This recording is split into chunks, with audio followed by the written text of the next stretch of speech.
대통령 국정수행평가 어떻게 되는지, 지지율 추이가 어떻게 되는지 저희가 좀 살펴보기 위해서 오늘은 이분을 모셨습니다. 메타보이스의 김봉신 부대표 나오셨습니다. 어서 오십시오. 안녕하십니까, 김봉신입니다. 예, 잘 지내고 계시죠? 예. 네, 저희가 추석 전주, 그러니까 9월 2주차 때 김봉신 부대표 모셨을 때 대통령이 취임 후 최저치 20% 지지율을 찍고, 그리고 추석 연휴를 보내고, 그리고 그 다음 주인 이번 주 금요일에 부대표님을 모셨습니다.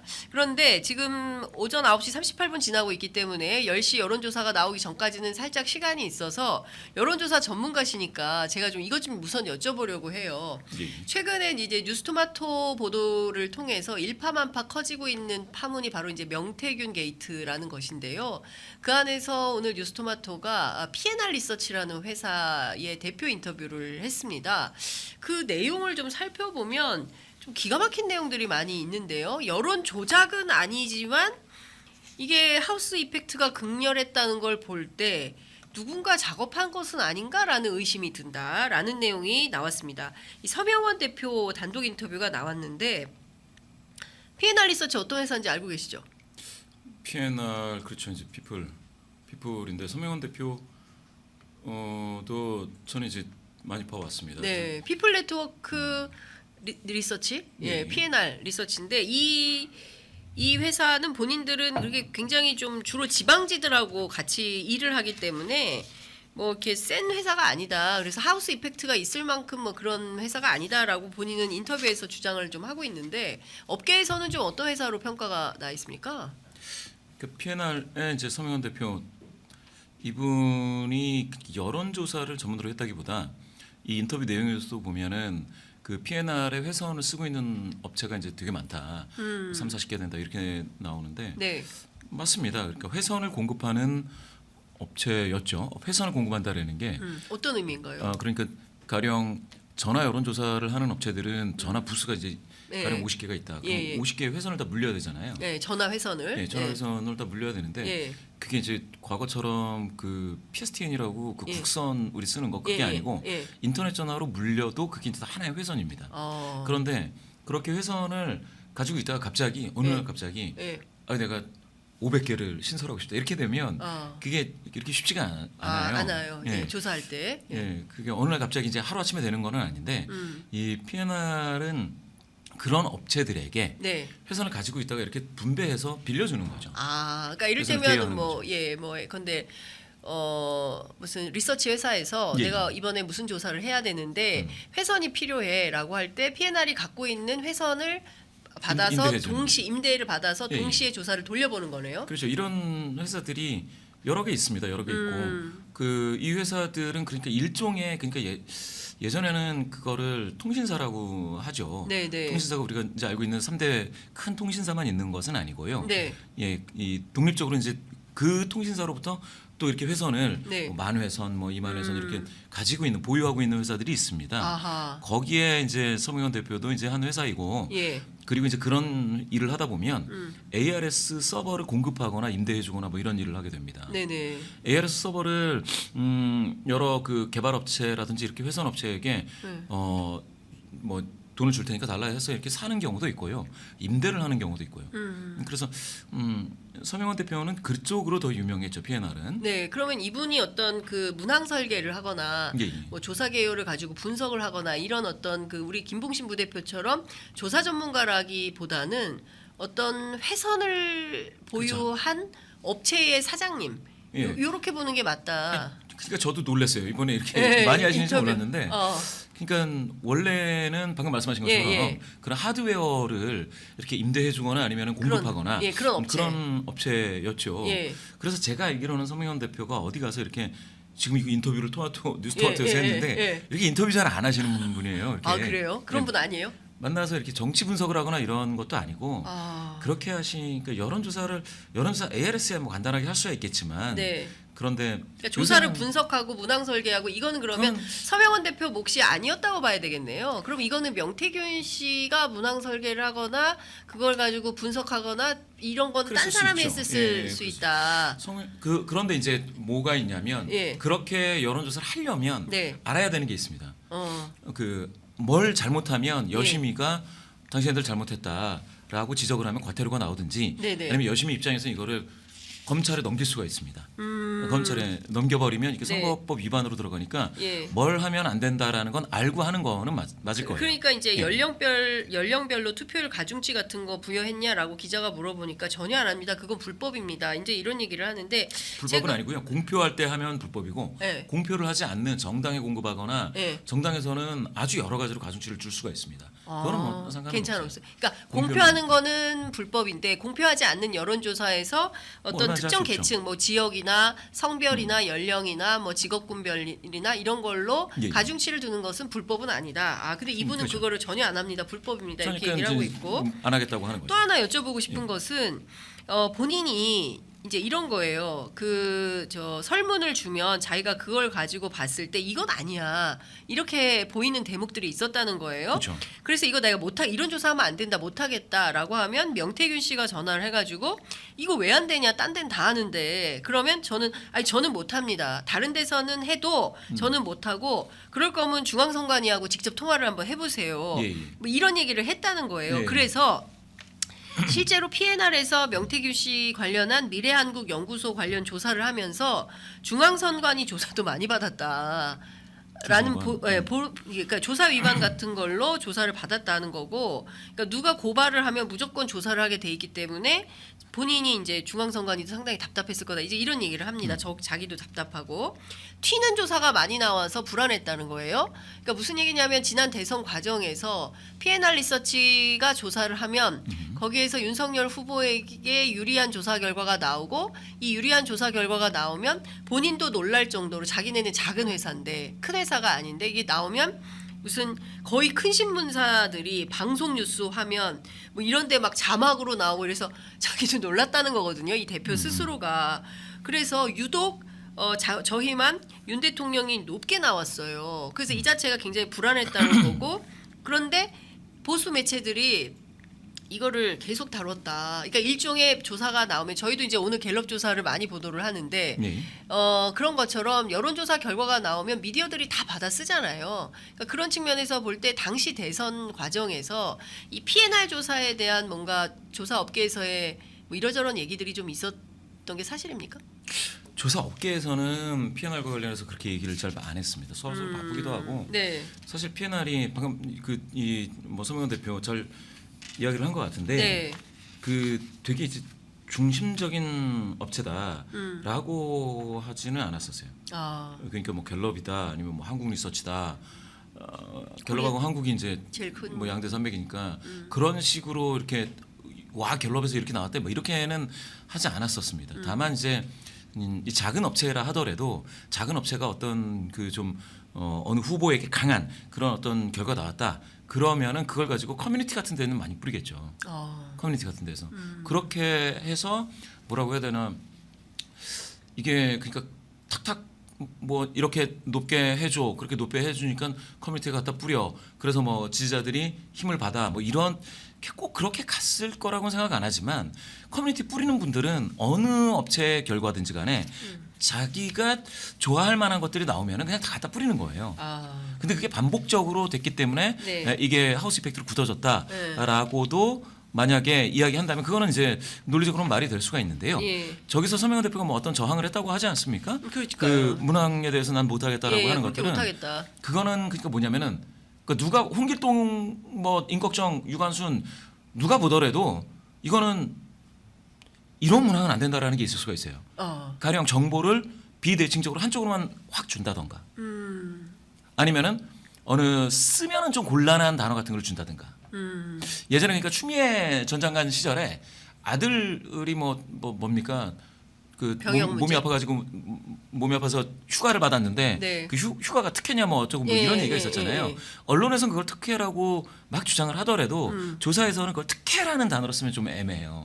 왜냐하면 특혜라는 단어로 쓰면 그 자체가 부정적 의미. 부정적으로 확 돌아설 수가 굳어지자. 있어요. 그렇죠. 왜냐하면 한국 사람들이 우리나라 사람들이 특혜 좋아하는 사람이 세상에 어디 있습니까? 특혜 제일 못 견디죠. 예, 안 되죠. 예. 나는 힘들게 사는데 저 특혜다 예. 이러면은 무조건 아유 안 된다 이렇게 예. 응답을 하게 되어 있습니다. 예. 그러니까 그런 단어를 조심해서 써야 되는데 어딘가에서 그 단어 쓰니까 아니 그러니까 60%인가 당시에 막 그렇게 나와버린 거예요. 아. 이거 잘못했다 추미애 장관 예. 뭐 이런 식으로 나왔는데 그게 사실은 나중에 그게 별 문제 아닌 걸로 또 됐었거든요. 예. 그러니까 이걸 조사인들도 조심해야 돼요. 그런 단어를 쓸 때. 그러니까 그런 측면에서 보면은 여론을 호도할 수가 있는 거죠. 그렇죠. 없는 여론을 예. 만들 수가 만들 있는 수도 거죠. 있는 거죠. 그래서 이제 아마 서명환 대표가 아유 이렇게까지 하면 어떻게 하냐. 아, 이거 안 된다. 예, 안 된다 하고 자기도 얘기했을 수가 있죠. 예. 그리고 그런 걸 가지고 등록을 하려고 하면 이 선거 때는 중앙 여심위에 있는 그러니까 선관위죠. 그분들이 진짜 너무 이 일이 많아가지고 다들 코피를 줄줄 흘릴 정도로 힘든데 그러니까 중앙 여심에서 아 이런 것 좀 하지 마라. 이건 안 되는 거 아니냐 이렇게 얘기했을 수가 있죠. 아. 그러면 서명환 대표가 아니 이건 얘기 하나만 신고를 하나만 안 된다라고 할 거를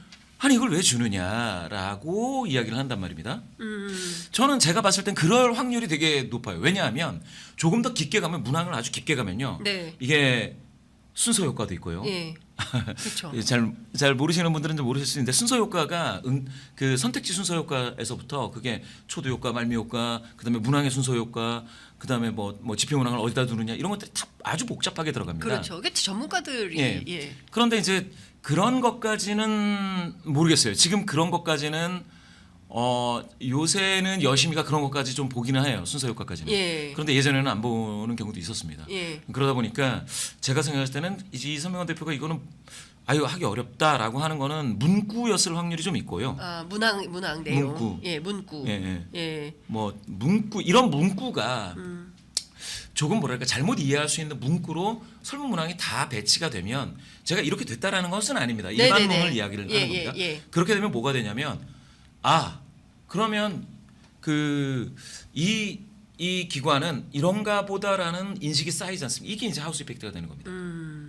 가령 이제 여론조사 꽃도 보면은 문항들이 문구 자체도 좀 세기는 한데 이게 약간 일방적으로 그러니까 민주당과 관련된 문항은 없고 네. 그러니까 여당이나 대통령과 관련된 문항만 나온다. 이러면 이쪽과 관련된 것만 계속 묻잖아요. 예. 그러면 이게 하우스 이펙트가 굳어져요. 아. 그러니까 보통 어떻게 하냐면 민주당과 관련된 걸 3개 물으면 네. 국민의힘도 한 3개 개 묻고 4개면 4개 네 묻고 개. 이런 식으로 문항 똑같이. 숫자도 균형을 잡아줘야 되는데 아하. 이게 전 그러니까 모르겠어요. 서명환 대표하고 이 건으로 제가 이야기해 본 적은 없습니다. 네. 적은 없는데 지금 이건 안 되겠다라고 얘기했으면 그와 같은 것일 수 있겠다. 아, 그 가능성이 있다. 예, 예. 그게 있고 나머지는 열심히 예. 해서 100% 규제를 하는 것들이 되게 많죠.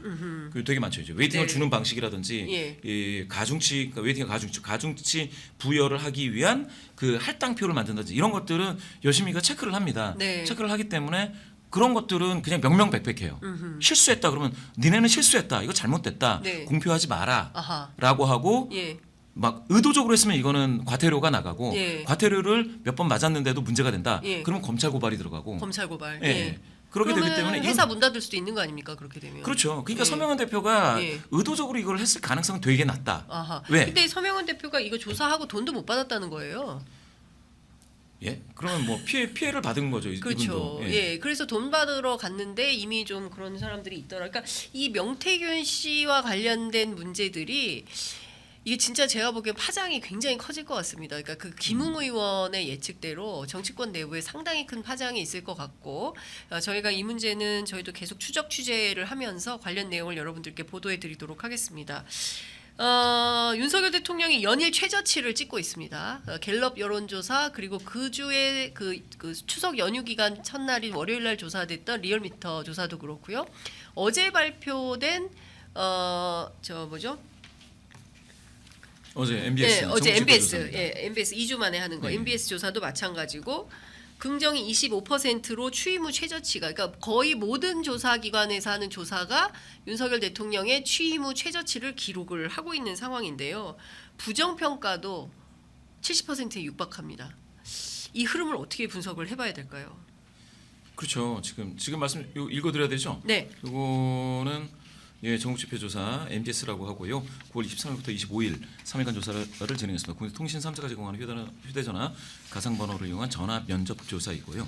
더 자세한 사항은 중앙선거여론조사심의위원회 홈페이지를 참조하시면 됩니다. 조사 기관이 엠브레인 퍼블릭 케이스트 리서치 코리아 리서치 한국 리서치인데 여기 자체 조사입니다. 의뢰처가 없습니다. 예, 이번 조사에서 지난주 갤럽은 뭐 갤럽이고 네. 이 MBS는 이번 정부 들어서서 최저치를 찍었습니다. 25, 네. 긍정 25, 부정 69. 이게 연일 이게 최저치라고 이제 하셨는데 맞습니다. 네. 여당이 총선에 참패하고 난 직후에 27이었습니다. 대통령 국정 긍정률이 NBS가? MBS에서. 예. 그런데 이게 25 나온 거죠. 근데 그때보다 못했다. 예. 그러면 그 차이는 뭐냐? 예. 솔직히 한번 저는 이런 거를 이제 논의하시는 분들께 이런 말씀을 한번 여쭙고 싶은 게 있습니다. 네. 총선 전에, 그러니까 총선이 이제 뚜껑을 열기 전에 그때 38 나오고 39도 나왔어요. 대통령 긍정률이 MBS에서 네, 네, 네. 상당히 높았죠. 예. 그런데 지금 25다, 상당히 많이 떨어진 거거든요. 예. 예, 그때하고 지금하고 차이가 뭐냐? 차이가 뭡니까? 대통령이 국정에 대한 기조가 바뀌었나요? 아니면 뭐 아니요. 뭘 그러니까요. 아니면 더 예. 기조를 강하게 가져가나요? 네. 잘 모르겠습니다. 특별하게 그쵸. 오히려 더 나빠진 거는 많이 보이는데 그리고 예. 부정평가 요인에서 의대 정원 문제라든가 김건희 여사 리스크 문제라든가 이건 점점 더 증폭되는 거 아닙니까? 우리가 이 시기에 김건희 여사가 뉴스에서 안 나왔습니다. 그러네요. 총선 때 5개월간 잠행했죠. 예. 예. 그러다가 지금은 굉장히 당당하게 나오시는데 마포대교도 등장하고 외교 현장에서도. 외교 현장도 그렇고. 이게 굉장히 크다. 아. 왜 그런 말씀을 드리냐면요. 예. 당시에 38 찍었을 때, 그러니까 총선 직전, 네. 투표 직전 마지막 조사에서 38이었다가 총선 끝나고 27까지 빠진 거는 뭐 11% 포인트 하락했는데 당시에 말입니다. 당시에 이 진보 중도 보수에서 보면 대통령 긍정률이 평균 38인데 진보에서 14, 중도에서 24, 보수에서 무려 70이었습니다. 네. 그런데 어제 발표된 25 찍었을 때 네. 진보에서 6 빠졌죠. 중도에서 7% 포인트 빠졌습니다. 네. 그런데 보수에서 51 나왔어요. 19% 포인트, 거의 네. 20% 빠졌습니다. 예. 20% 포인트. 예. 이건 뭐냐? 보수층에서 빠지는 폭이 진짜 크다. 아. 보수에서 빠지니까 이게 바닥을 확인하기 위해서 계속 빠진다라는 아. 거예요. 예. 이 얘기는 뭐냐? 보수 성향이신 분들이 영부인 김건희 여사가 등장하는 거에 대해서 좋아하지 않는다. 좋아하지 않는다. 네. 김건희 여사를 중심으로 뭐 여당 대표하고의 뭐 어떤 불협화음 이런 것들도 있고 뭐 싸우고. 사실 영부인이 여당 대표와 갈등이 있는 거는 제 기억에는 이렇게 언론에서 나온 거는 이게 처음인 것 같아요. 대한민국 헌정사에서. 건국일 처음 예. 봐요. 영부인이 이렇게 전면 등장해가지고 정치 예. 전면에 예. 처음인 것 같습니다. 그거를 보수 성향이신 분들이 지금 못 견뎌 하신다라는 게 제 관측이고요. 네네. 그리고 어쩌면 보수 성향이신 분들이 이분들이 국민의힘을 살려야 될 거 아닙니까? 나중에 이제 선거를 해야 그렇죠. 되니까. 예. 선거를 해야 되니까 이거 살려야 보수 되는데. 정당과 보수 지지층들은 살려야 되는 예. 거죠. 예. 살려야 되는데 예. 아니 죽어야 살리죠. 아. 일단 죽여야죠. 일단 죽여야 살린다.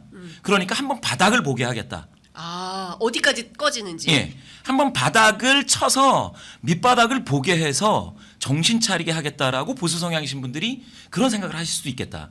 지금 안 그러면 보수 성향이신 분들이 갤럽도 그렇고 지금 MBS도 그렇고 아니 계속 낮아요. 네. 낮게 들어가는데 보수 성향이신 분들이 그러면 아이고 우리 그 윤석열 대통령 힘내시라고 내가 여론조사에 응답해서 긍정평가한다고 잘한다고 내가 응답해야겠다. 이런 흐름이 아니에요 지금. 예.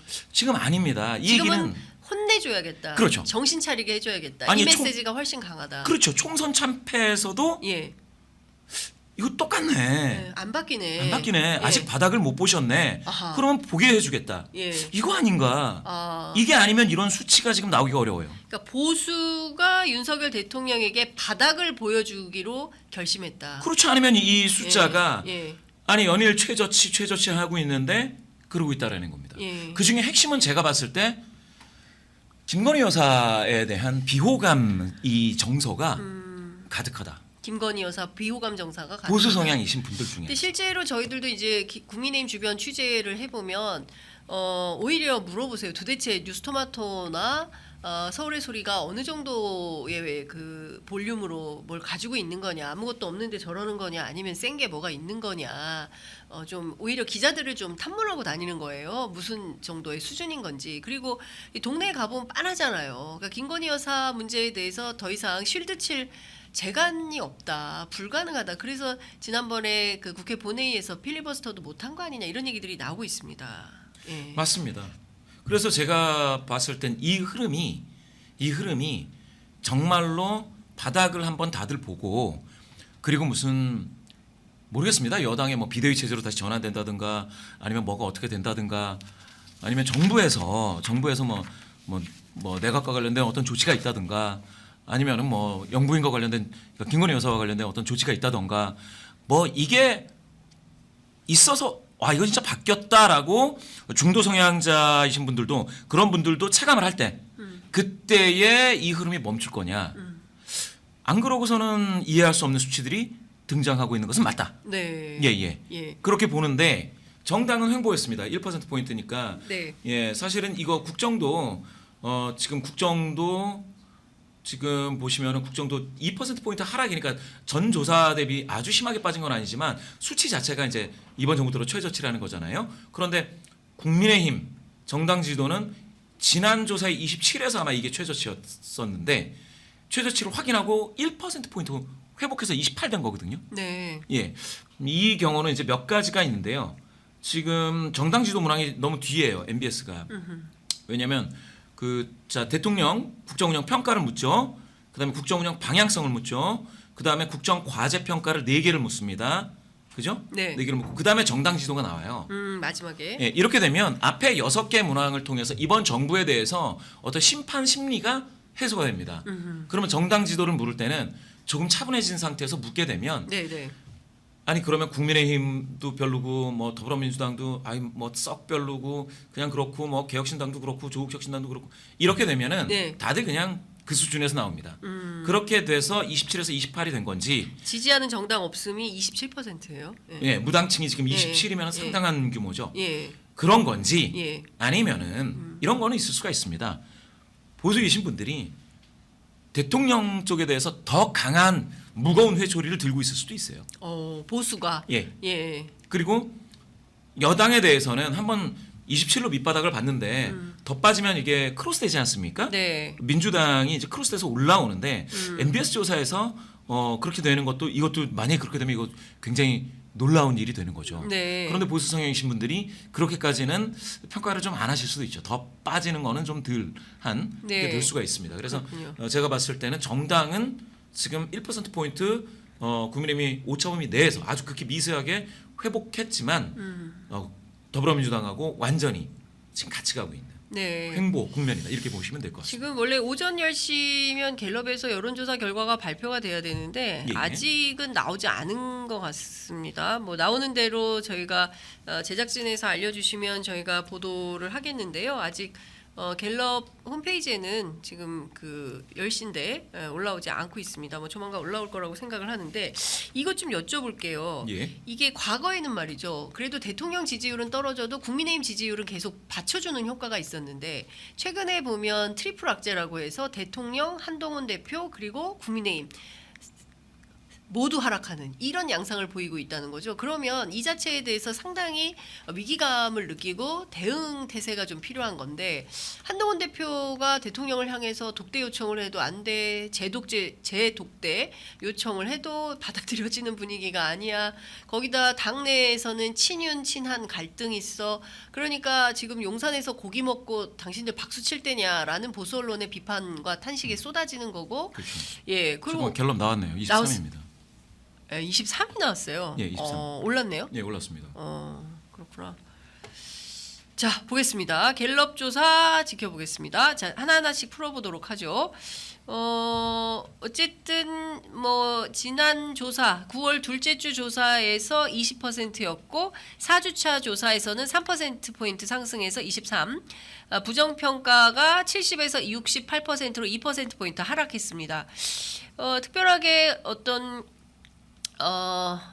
점이 긍정평가로 이끌었을까요? 역시 체코 순방이 긍정평가 요인이었을까요? 살펴보겠습니다. 그렇군요. 대통령 긍정수행 평가가 외교가 25%로 플러스 10%가 올랐습니다. 그리고 의대 정원 확대가 마이너스 7이지만 여전히 7%로 대통령 직무수행 긍정평가 이유로 포함이 됐고요. 그리고 부정평가는 의대 정원 확대가 16%, 그리고 소통 미흡이 플러스 3%에서 13%, 그리고 전반적인 경제 민생 물가가 13%, 그리고 김건희 여사 문제가 대통령 직무수행 부정평가에 올랐는데요. 6%고 플러스 3%, 3%포인트 정도는 김건희 여사 문제가 심각하다 이렇게 보고 있는 것으로 확인이 좀 됐습니다. 관련해서 저희가 조금 더 지표를 구체적으로 들어가 보면 서울 지역에서 21, 그리고 인천 경기 22, 그리고 광주 전라 8, 대전 충청 26, 그리고 대구 경북 31, 부산 경남 27. 전반적으로 보면 여전히 긍정보다는 부정평가가 상당히 우세한 흐름을 보이고 있고요.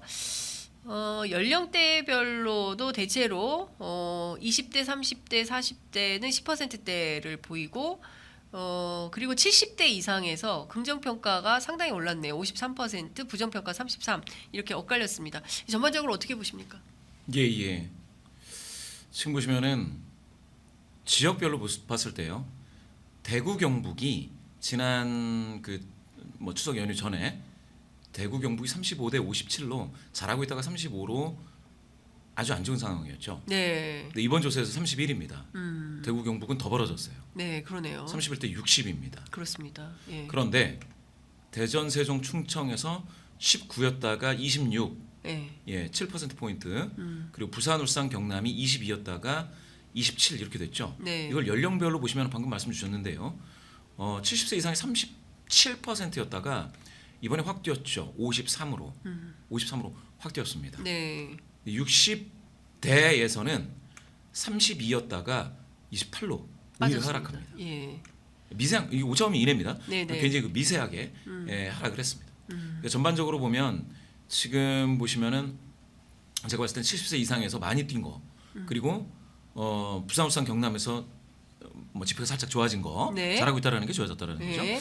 이 흐름은 제가 봤을 때는 또 국민의힘 지지자 중에서는 55였다가 지금 60이 됐고요.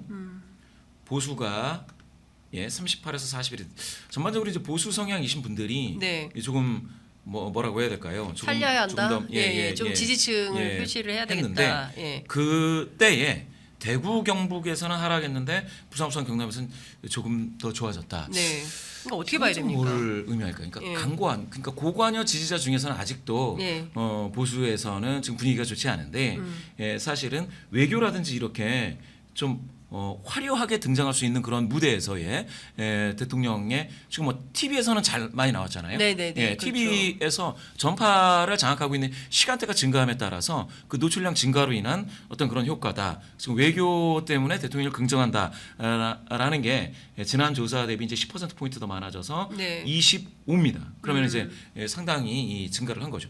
그렇게 따지면은 외교 행보에 의한 효과가 3% 포인트 나타났다 이렇게 봐야겠죠. 네. 그것도 아주 세게 지지하시던 그런 분들 말고 좀 약간 좀 살짝 빠져 있었을 것 같은 좀 관여도가 살짝 떨어지는, 네. 그러니까 강도가 약간 약한 그런 지지하시는 분들이 다시 나갔다가 다시 돌아왔다 이렇게 네. 볼 수가 있겠습니다. 예. 그러니까 전반적으로 보면 한국 갤럽 조사가 그 모집단을 보면 보수 표집이 좀 많은 건가요? 저희가 좀 살펴보겠습니다. 이제 사례자 보면 보수가 286, 중도가 310, 그리고 진보가 282, 모름 응답 거절이 123. 이렇게 이제 성향별로는 이렇게 나와 있고, 뭐 세대별로는 대체로 이제 그 흐름을 맞췄지만 전반적으로 보면 50대가 가장 많은 표집을 좀 하고 있네요. 206명이 응답을 했으니까요.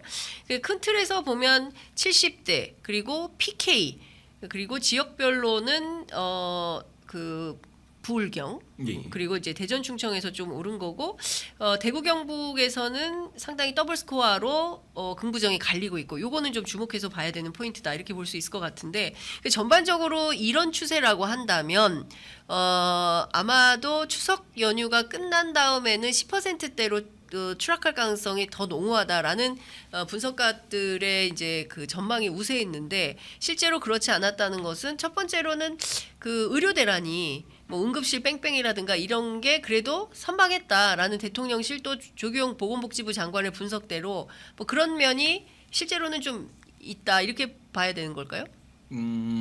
예. 그러니까 아주 큰 건이 터지진 않았다라고 봐야 되는 거죠. 그렇죠. 아주 큰 건. 예. 그러니까 인상적인 건이 터져서 네. 이건 이게 이제, 아니다라는 그런 게 이제 어떤 나타났으면 모르겠는데 예. 그거는 이제 나오지 않았다. 예. 라는 게 일부 있겠고요. 예. 그리고 이제 지도부 만찬이라든지 이런 것들이 예. 24일 날 됐지 않습니까? 예. 근데 이 조사가 24, 25, 26 된 거죠. 네. 그렇게 했을 때 만찬에 대한 평가라든지 이런 것들은 있는데 여튼 만찬은 있었고 아주 큰 불협화음으로 나타나진 않았다. 그러니까 저 정도 갈등은 기존에도 있었다. 그러니까 이제 갈등 양상이 어떤 새로운 양상으로 확 번진다든지 이러진 않았다라는 거고요. 그 갈등 중심에 또 김건희 여사가 아주 전면에 등장하진 않았고 이 명태균 연루 논란이 없는 것은 아닌데 이 정도 논란은 그동안에도 논란들은 있었으니까 아주 크게 뭐가 바뀌지 않았다라는 것에 그냥 체코 이런 것이 지지자들한테 일단 지지해줄 만한 어떤 근거를 마련해줬다. 네. 이렇게 봐야겠네요.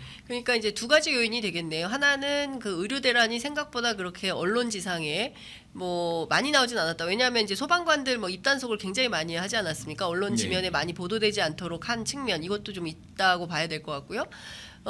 보도량이 이제 추석 때 많이 이제 줄어들었으니까 시사와 관련된 내용 이게 있을 것 같고 두 번째는 말씀 주신 대로 그 체코 방문에서 이러니 저러니 해도 대통령이 해외 원전 세일즈를 하고 돌아왔다. 거기에서 물론 야당에서는 이게 이렇게 분석적으로 해보면 뭐 우리에게 24조 원의 효과는 없을 것이다. 6조 6천억 정도다라고 말은 하지만 야당의 어떤 그런 주장들이 생각보다 세게 보도되지 않음으로 인해서 실제로 대통령의 원전 세일즈 성과가 언론 지면을 세게 특히 이제 방송에서 그러니까 지분이 많아지면서 이게 보수 지지층들이 그래도 뭐 지지할 만하다 뭐 그렇게 난리친다고 그랬는데 그 정도는 아니네라는 어떤 인식을 갖도록 만들었다 이렇게 분석하신다는 거죠. 예.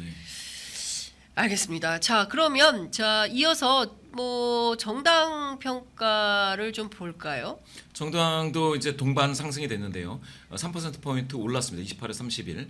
그래서 지금 더불어민주당이 32 됐는데 그 전 조사에서 33에서 32가 된 거니까 1% 포인트 하락이고요. 그다음에 국민의힘은 3% 포인트 올라서 32대 31로 지금 거의 붙었습니다. 여기서도. 네. 근데 제가 이제 저는 이 부분에서 더불어민주당 관계자분들이 굉장히 관심 있이 이걸 봤을 거예요. 왜냐하면 그 전주가 전 조사죠. 네. 9월 2주에 더불어민주당이 33, 국민의힘이 28 해서 5% 포인트 격차였는데 그렇습니다. 여기서 한 번만 더 벌어지면 이게 오차 범위를 넘어서 네. 넘어서 야당이 제1야당이 여당을 밀어내는 거였는데요. 지금은 다시 붙어버렸습니다. 네. 그러면 이제 뭐라고 해야 될까요? 더불어민주당 입장에서는 이 부분은 뭐라고 할까요? 좀 아쉬운 부분이 있겠죠. 그런데 이제 요 사이에 검찰 구형이 있었거든요. 네. 2년. 이재명 대표? 예. 예. 근데 이 검찰 구형에 의해서 보수 성향이신 분들이 좀 뭐라고 해야 될까요? 여론사 응답 적극성이 좀 살아났을까 이렇게도 생각을 해볼 수도 있겠습니다. 그런데 이게 아주 큰 거는 아닌 게 더불어민주당은 1% 포인트 하락이니까 큰 영향은 없었거든요. 이게 과거에 보면 2022년 10월 그때는 누구야 김용 부원장을 네네. 압수수색했을 때 그때는 5% 포인트 하락입니다. 근데 지금은 1% 포인트 하락이니까 그 효과가 더불어민주당 지지층에게는 효과가 없다. 구형만으로는 인용 구형만으로는. 그런데 묘하게 이 국민의힘 지지자들에게는 역시 그 대통령과 관련된 아주 같은 흐름일 것 같은데요. 거기에서 3% 포인트 회복을 했다. 이 정도로 해석이 되겠고요. 그래서 더불어민주당 지지자와 그 국민의힘 지지자들이 지금 차트만을 보면은 서로 간에 역상관 관계가 있을 거다 이렇게 생각하시는데 아주 크게 역상관 관계가 있는 것 같지는 않아요. 예.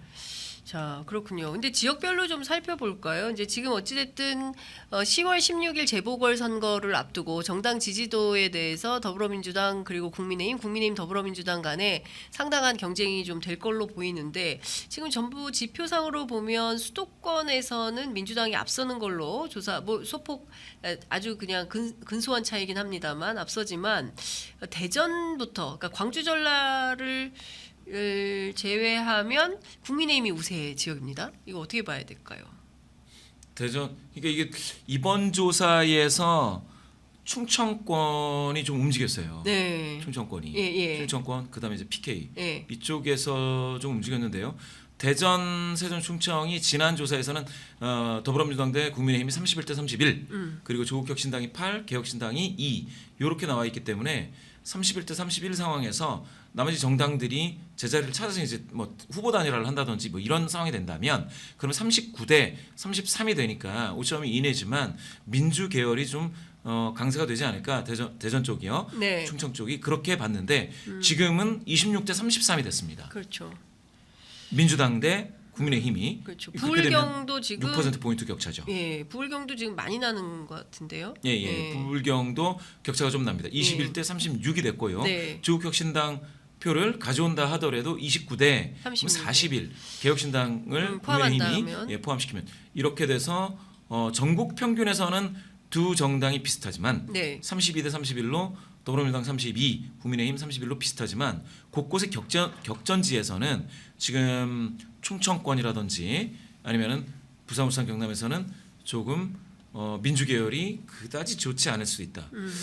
이 부분에 대해서는 예. 지역별로 다른 영향을 받을 수 있다라는 건데요. 전국 평균으로는 그다지 뭐 더불어민주당이 악재에 직면해 있다고 볼 수 없는데 네. 충청권이라든지 부산, 울산, 경남에서는 뭐 구형받은 게 악재가 될 수도 있겠고요. 네네. 그런데 대통령은 뭐 화려하게 체코에 가서 뭡니까 원전을 좀 팔고 근데 원전 파는 게 이게 대단한 일은 아니어서 네. 중도층까지 확 휘어잡는 이슈는 아닙니다. 아니다. 예. 왜냐하면 학습 효과가 있어요. 네. 과거 뭐 이명박 정부 시절 자원외교? 그때 자원외교 했던 것들이 예. 당시에 그 자원외교에서 우리 이만큼 먹고 살게 됐다 이렇게는 안 나오거든요. 그렇죠. 예. 그렇게 되기 때문에 사실은 그게 대단하지는 않는데 보수 성향이신 분들에겐 좀 달라요.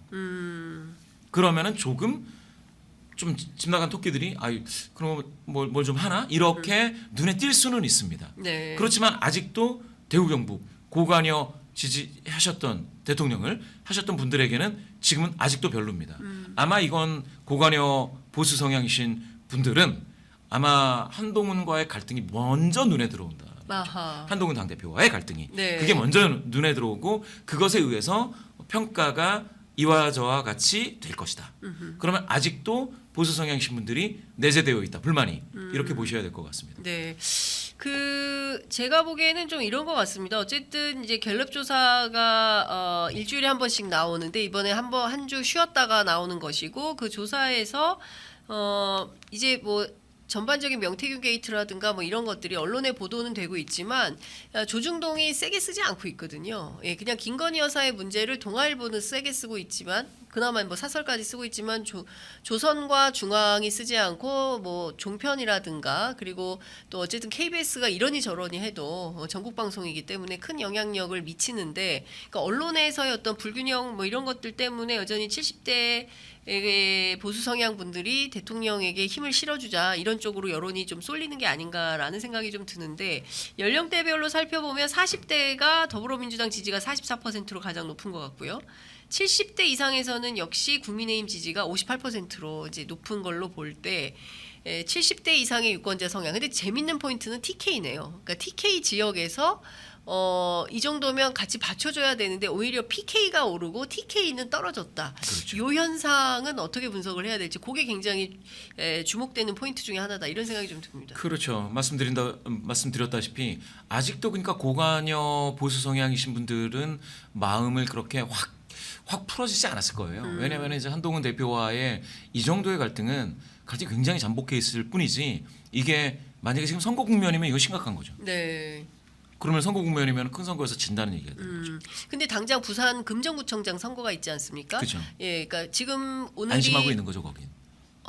저 저기에서 예. 국민의힘에서 국민의힘에서는 안심. 이 정도로 가도 부산을 뺏기진 않을 거다라고 안심을 하는 거죠. 예. 그건 마치 그런 심리하고 똑같습니다. 예. 선거에 임박해서 김건희 여사를 언론에 등장시키지 않겠다라는 결정을 하는데 예. 지금은 큰 선거가 아니니까 예. 계속해서 등장하고 밑바닥으로 빠지더라도 빠진 다음에 나중에 선거에 임박한 6개월 전서부터 노출량을 줄이고 그다음에 완전히 빼면 그때는 다시 회복할 수 네. 있다라는 판단을 했을 수도 있죠.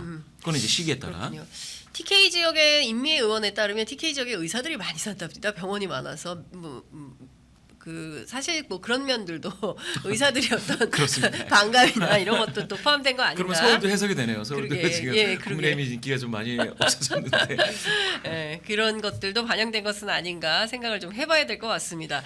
여하튼 오늘 갤럽 조사 저희들이 이렇게 분석을 해봤고요. 하지만 저 시청자 여러분들 네, 위해서 예. 30초만 말씀드리면 네네. 오늘 조사에서 장래 정치 지도자 선호도 나왔습니다. 그런데 이재명 대표는 지난 9월 1주 대비 1%포인트 하락해서 25, 한동훈 대표는 1%포인트 상승해서 15이지만 두 주자의 격차가 무려 10%포인트로 5,500을 훌쩍 넘어서 이재명 대표가 아직도 거의 나머지 인물들을 다 뒤로 제끼고 1등이다. 이 말씀 드리고 싶고요.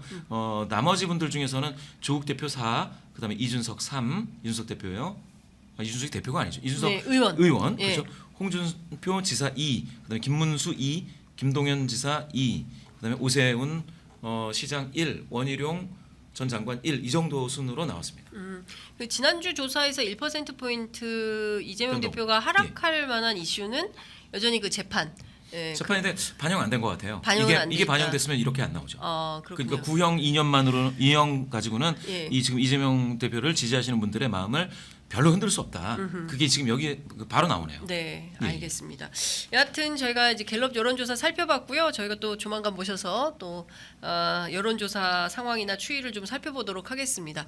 오늘 말씀 잘 들었습니다. 고맙습니다.